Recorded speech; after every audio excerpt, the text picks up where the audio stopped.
many of the people who were involved in that process, as is always the case in the opposition, were actually poor people. It was Matthew who had money. And that's why, yes, I often, say these things, some of the people who are now givers, that time were humble receivers.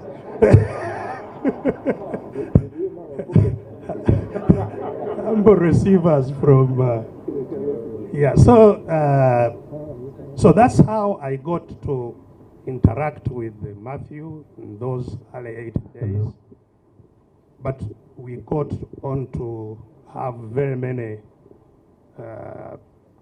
times, interesting times and tough times together.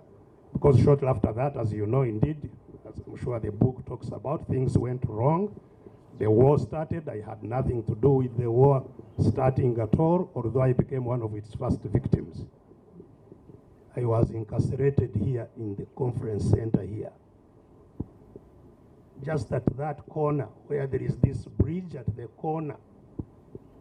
After crossing from this hotel to the conference center was a notorious prison where I was incarcerated with many people that have never been seen again. And there were torture chambers in this hotel. There was a particular notorious room called 211. It was on the second floor of this hotel, which was a terrible torture chamber. And there were a number of other torture chambers there. So I happened to pass through there. Luckily enough, I got out and escaped to Nairobi, where I found Matthew had already established himself. And even in Nairobi, very many of us, of course, ran to Nairobi, including all these wonderful gentlemen here. I'm sure you'll agree with me that in Nairobi, he had money. We all did.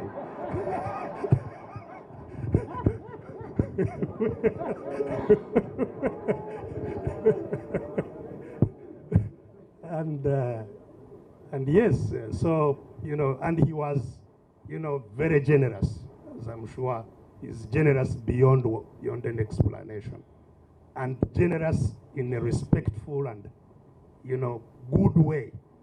There are many generous people who,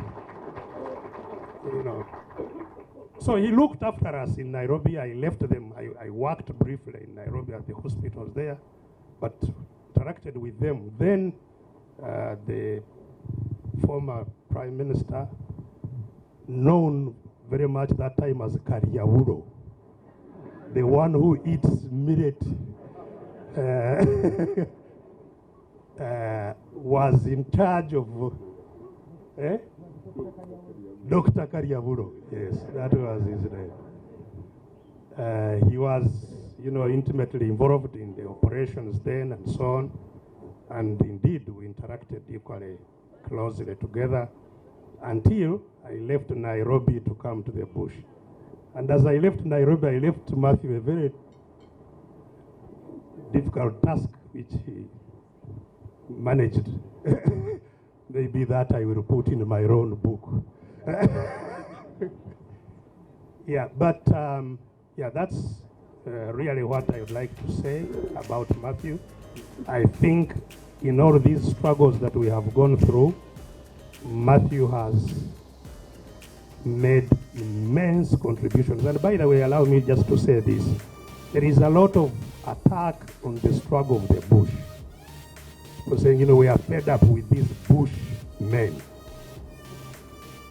The struggle of the bush, I would like to contend, was a just struggle.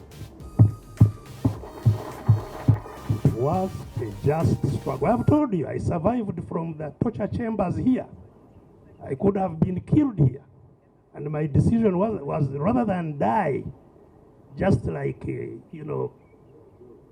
rat or something, I would rather die trying to reassert my right as a citizen of this country who should live with honor and dignity and walk around with all my rights. So that's why we went to that struggle, regrettably. And I think the reason indeed it has been vulgarized is because the very things that happened to us as we went there are still going on. And I think I will leave it at that. Thank But the struggle continues. you very much. We are the lucky ones who are here. We are the lucky ones who are here. We are the lucky ones. We are the lucky ones. We are the lucky ones who are here.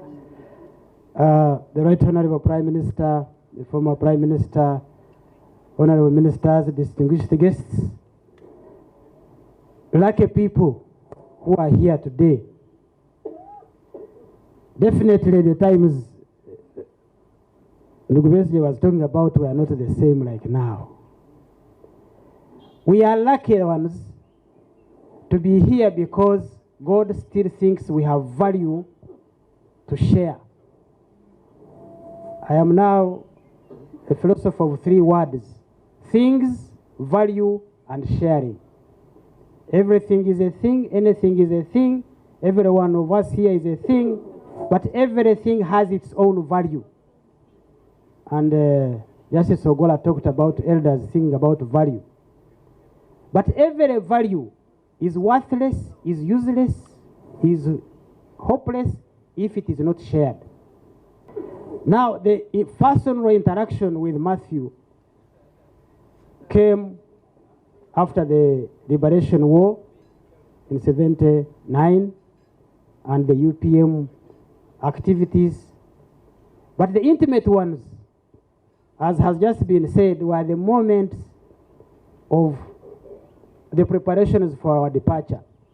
First of all, there were very few people who knew about our preparations. There were very few. And that means those were the ones who were very trusted.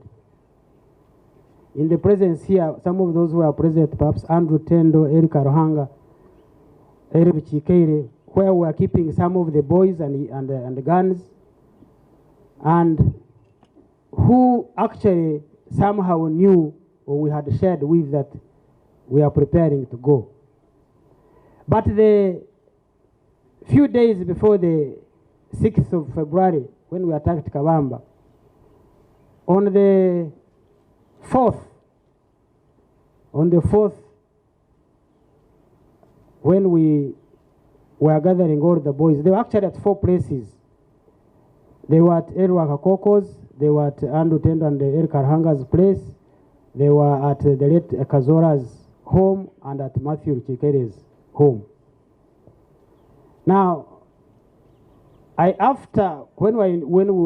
we were almost ready to go, I went and said goodbye to my girlfriend in one hotel. These moments are very, very, very, when I was reading what you were saying about our departure, I thought those moments should not pass without knowing. Now, when I left that hotel of my farewell to my girlfriend, I went in the car singing the song of the Abbas, I have a dream. This generation knows how to sing it. Now, that dream was, I was in a very high mood, very, very high morale. I don't know why, I even wonder right now. And I went, first went at the Kazoras, met some of the young people who were there, and then took others to Matthew Chikere's place. That's where the big numbers and many of the guns were putting them, as we were getting them from those young people. And I said, the first lady was at the Kazoras, and I took the boys and we went to the Chikeres. What was going on in my mind, actually at that time, I can tell you, we were in very high morale. And many things did not matter to us at that time. But what was worrying me at that time is if we leave. In fact, when we left the Kazoras, I was worried, where will Janet go? If we leave, where will the Chikeres go?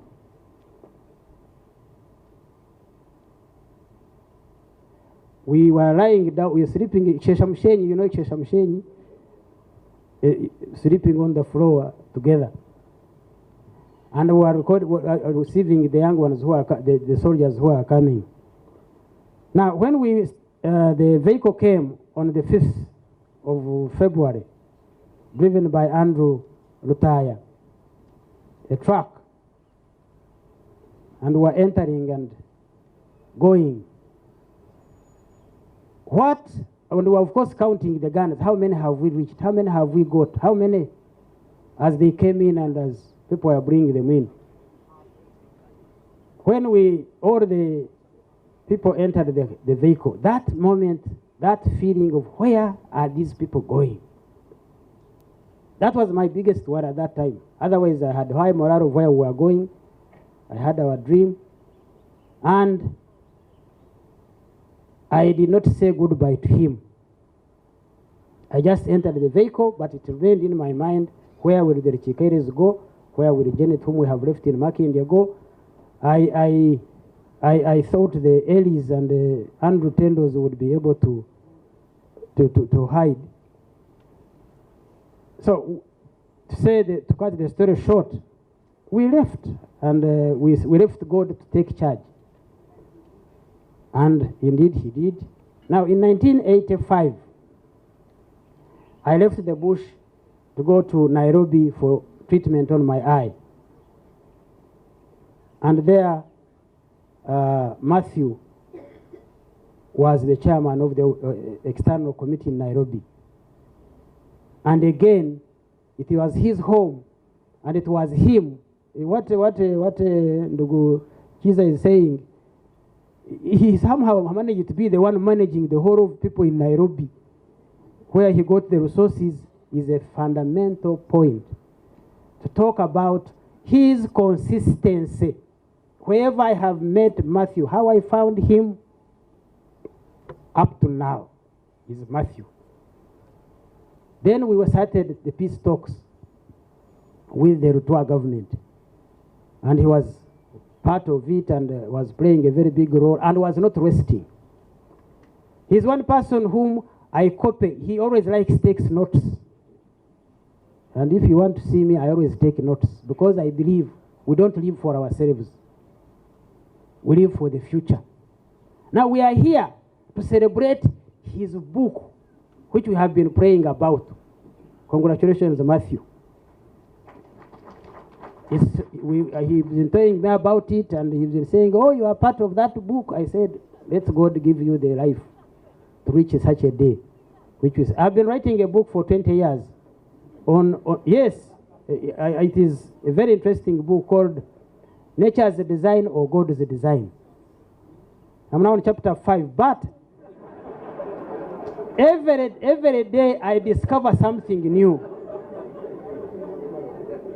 Every day I discover something new about nature, about life, about things. Now the latest is this idea of things, value, and sharing. And I'm now obsessed with the sharing, and we cannot really share enough.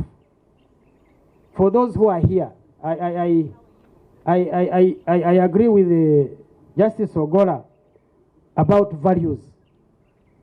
If you notice, these days I like putting on this cap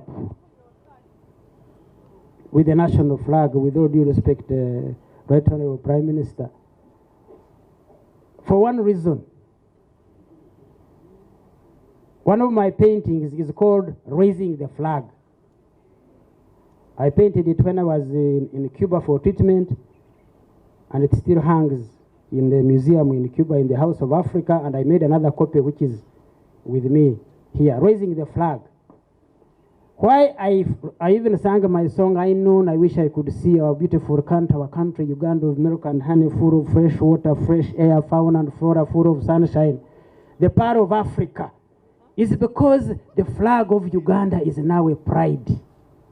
And if you want to know who are those responsible for raising this flag, here we have Matthew.